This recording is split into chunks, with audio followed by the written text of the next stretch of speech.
நூலோடு நான் நிகழ்ச்சியில் உங்களோடு இணைந்திருப்பவர் சுடர்வேந்தன் என்கிற விபினருள். நான் அப்பு அறிவாளம் பள்ளியில் 3ஆம் வகுப்பு படிக்கிறேன். நான் இப்போ உங்களுக்கு ஒரு கதை சொல்ல போகிறேன். கதையின் தலைப்பு யாருடைய முட்டை. கதைக்குள்ள போகலாமா? வயலூரில் அறுவடை முடிஞ்சதுக்கப்புறம் அங்கே இருந்த பறவைகளும் எலிகளும் எறும்புகளும் சுறுசுறுப்பாக அலைஞ்சிட்டு இருந்துச்சு.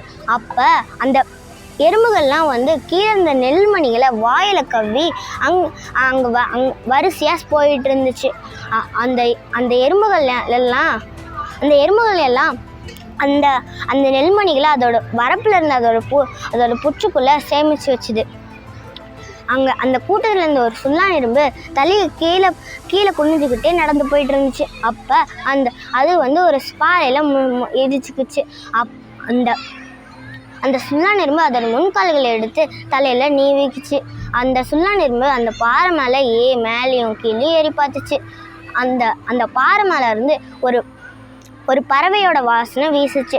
அந்த சுல்லான் எறும்பு கீழே இறங்கி அந்த கூட்டத்திலே பெரியவரான குண்டு தாத்தாவை அழைச்சிட்டு வந்தாங்க. அந்த குண்டு தாத்தா சொன்னார், எட குட்டி பயலே, இது பாறை இல்லடா, இது முட்டைடா அப்படின்னு சொன்னாங்க அந்த குண்டு தாத்தா. அந்த குண்டு தாத்தா சொன்னதுக்கப்புறம் அந்த சுல்லான் எறும்பு சொல்லிச்சு, தாத்தா இந்த பறவை இந்த முட்டையை அதோட அம்மாக்கிட்டே சேர்த்தோம்னா அந்த அம்மா எவ்வளோ சந்தோஷப்படுவாங்க அப்படின்னு சொன்னாங்க அந்த சுல்லான் எறும்பு. அதுக்கு அந்த தாத்தா சொன்னாங்க, யாரோட முட்டைன்னே தெரியாமல் எப்படா கொடுக்கறது அப்படின்னு சொன்னாங்க. அதுக்கு அந்த சுல்லான் எறும்பு சொல்லிச்சு, போகிறவங்கிட்டலாம் போய் கேட்கலாம் அப்படின்னு சொன்னான் அந்த சுல்லான் எறும்பு. அதுக்கு அந்த தாத்தா சுல்லான் எறும்போட பேச்சை மறுக்க முடியாதனால அந்த சுல்லான் எறும்பு சொன்னதுக்கு சரின்னு சொல்லிட்டாங்க. இந்த சுல்லான் எறும்பு தான் அந்த கூட்டத்திலே ரொம்ப புத்திசாலியான எறும்பாமா. அந்த சுல்லான் எறும்பு அதோட நண்பர்களும் அதோட சுல்லான் எறும்பும் சேர்ந்து அந்த மூட்டையை தூக்கிட்டு போனாங்க. அப்போ ஒரு காக்கா ஒரு எலியை பிடிக்க வந்துச்சு. அந்த எலி அந்த பொந்துக்குள்ளே போய் ஒளிஞ்சுக்குச்சு. அப்போ அந்த காக்கா சொல்லிச்சு, இந்த தடவையும் இந்த எலியை பிடிக்க முடியலையே அப்படின்னு அந்த காக்கா சொல்லிட்டு இருந்துச்சு. அப்போ அந்த சுல்லான் எறும்பு சொல்லிச்சு, காக்காக்கா இங்கே கொஞ்சம் பாருக்கா, உன்னோடைய மெட்டியான்னு சொல்லுக்கா அப்படின்னு அந்த சுல்லான் எறும்பு கேட்டுச்சு. அதுக்கு அந்த காக்கா சொல்லிச்சு, இல்லை தம்பிங்களா, என்னோட முட்டை நீல வண்ணத்துலேயும் அதில் கொஞ்சம் புள்ளியும் இருக்கும் அப்படின்னு சொல்லிச்சு. அதே மாதிரி நான் கூடு கட்டி தான் முட்டையிடுவேன் அப்படின்னு சொல்லிச்சு அந்த காக்கா. அதுக்கு அந்த சுல்லான் எறும்பு சரி அப்படின்னு சொல்லிட்டு போயிடுச்சு. அப்போ ஒரு ஓனானை பார்த்து கேட்டுச்சு, முட்டை கண்ணு ஓனானே, நாக்கு நீண்ட ஓனானே, உன்னோடைய முட்டையான பாரு ஓனானே அப்படின்னு அந்த சுல்லான் எறும்பு கேட்டுச்சு. அதுக்கு அந்த ஓனானை சொல்லிச்சு, இல்லை இது என்னோட முட்டை கிடையாது, என்னோட முட்டை ரொம்ப சின்னதாகவும் இருக்கும், பள்ளி முட்டையை விட கொஞ்சம் பெருசாகவும் இருக்கும் அப்படின்னு சொல்லிச்சு அந்த ஓனான். அதுக்கு அந்த சுல்லான் எறும்பும் இதோட நண்பர்களும் போயிட்டாங்க.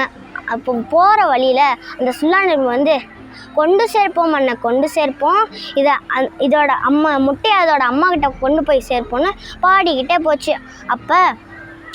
அப்போ அந்த சுல்லான் எறும்பும் அதோட நண்பர்களும் ஒரு மேலே உயரத்தில் பறந்துட்டு இருந்த ஒரு புறாக்கா இங்கே கொஞ்சம் பாருக்கா, உன்னோடைய முட்டையை சொல்லுக்கா, உடனே தரோமாக்கா அப்படின்னு அந்த சுல்லான் எறும்பு பாடிச்சு. அப்போ அந்த புறாவும் சொல்லிச்சு, இல்லை தம்பிங்களா, என்னோட முட்டை இதே இல்லை அப்படின்னு அந்த புறா சொல்லிச்சு. என்னோட முட்டை இவ்வளோ பெருசாகவும் இருக்காது, இவ்வளோ சிறுசாகவும் இருக்காது, என்னோட முட்டை இவ்வளோ அழுக்காகவும் இருக்காது, இவ்வளோ வெள்ளையாகவும் இருக்காதுன்னு சொல்லிச்சு. அதுக்கு அந்த சுல்லான் எறும்பு சரின்னு சொல்லிடுச்சு.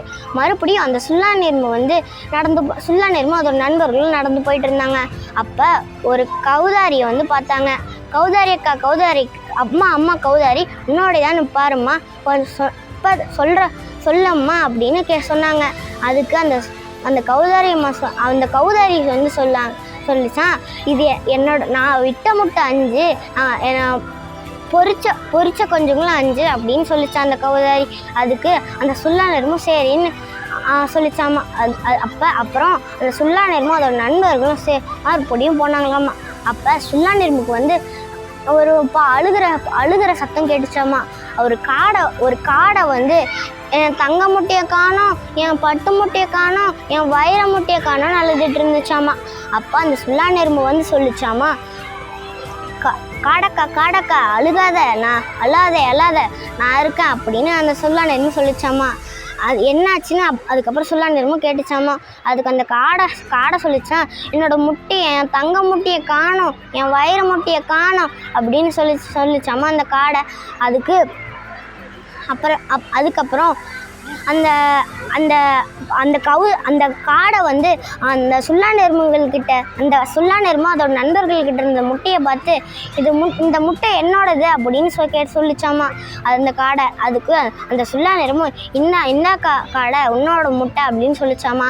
அதுக்கு அந்த காடை வந்து அந்த முட்டையை வச்சு சுற்றி வந்துச்சாமா, பாடிக்கிட்டே சுற்றி வந்துச்சாமா. என் தங்க முட்டை, என் வைர முட்டை அப்படின்னு பாடிக்கிட்டே வந்துச்சாமா. அதுக்கு அந்த காடை வந்து சுல்லான் எறும்புகளுக்கும் அதோட நண்பர்களுக்கும் நன்றி சொல்லிச்சாமா. அப்போ அந்த சுல்லான் எறும்பு அவங்களோட தாத்தா கிட்ட போய் சொன்னாங்களாம்மா, தாத்தா குண்டு தாத்தா நான் அந்த முட்டையை அதோட அம்மா கிட்டேயே சேர்த்துட்டேன் அப்படின்னு சொல்லிச்சாமா. அதனால அந்த குண்டு தாத்தா ரொம்ப பெருமையாக இருந்தாராமா. கதையின் தலைப்பு, யாரோட பொருளை அவங்க தவறிட்டாங்கன்னா அவங்ககிட்ட போய் சேர்க்கிறது ரொம்ப நல்லது. நன்றி, வணக்கம்.